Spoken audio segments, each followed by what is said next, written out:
বাংলাদেশে নৃশংসভাবে কাউকে মারার জন্য হিন্দু জাগরণ মঞ্চ একটা প্রতিবাদ মিছিল বার করেছিল, তাতে পুলিশ লাঠিচার্জ করলো, গুরুতরভাবে জখম করেছে অনেকজনকে, 17 জনকে অ্যারেস্ট করা হয়েছে, তার মধ্যে 7 জন মহিলা।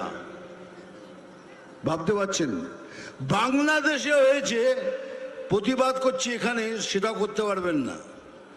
তার মানে সোজা ভাষায় এই সরকার বলে দিচ্ছে যা ইচ্ছে তাই করুন, আমরা বাংলাদেশের পক্ষে।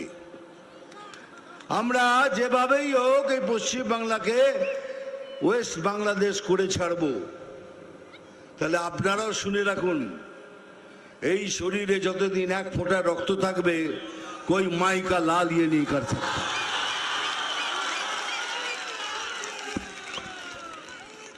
আর সেদিন আসছে, খুব তাড়াতাড়ি আসছে।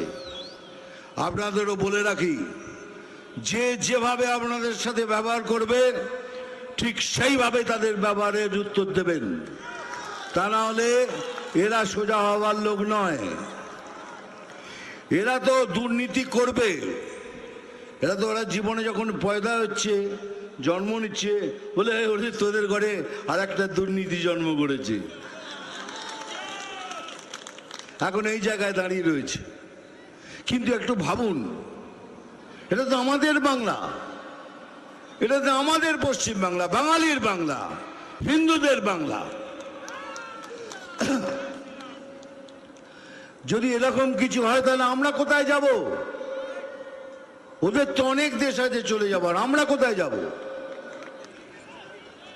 দেখুন, কিছুদিন ধরে আমার মনের মধ্যে একটা উচ্ছ্বাল তরঙ্গ চলছে, মনটা ভালো নেই।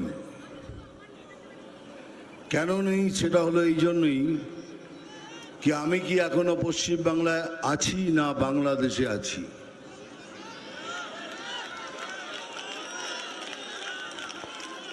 কেন? তাহলে এরকম কেন হবে? ওখানে কেউ হারমোনিয়াম কেড়ে নিচ্ছে, তো ওখানে একটা বাচ্চা মেয়েকে মায়ের গান করার জন্য তাকে বাধা দেওয়া হচ্ছে, মায়ের গান করাতে বাধা দেওয়া হচ্ছে। এমন কোনো ধর্মীয় বই নেই যেখানে লেখা নেই, এখানে সব জায়গায় লেখা আছে যে মায়ের পায়ের নিচে স্বর্গ, मां के पैरों तले जन्नत है। अगर তাই যদি হয় তাহলে মা সাম্প্রদায়িক হলো কি করে? এই জন্য হচ্ছে এখানকার সরকার ছুট দিয়ে রেখেছেন।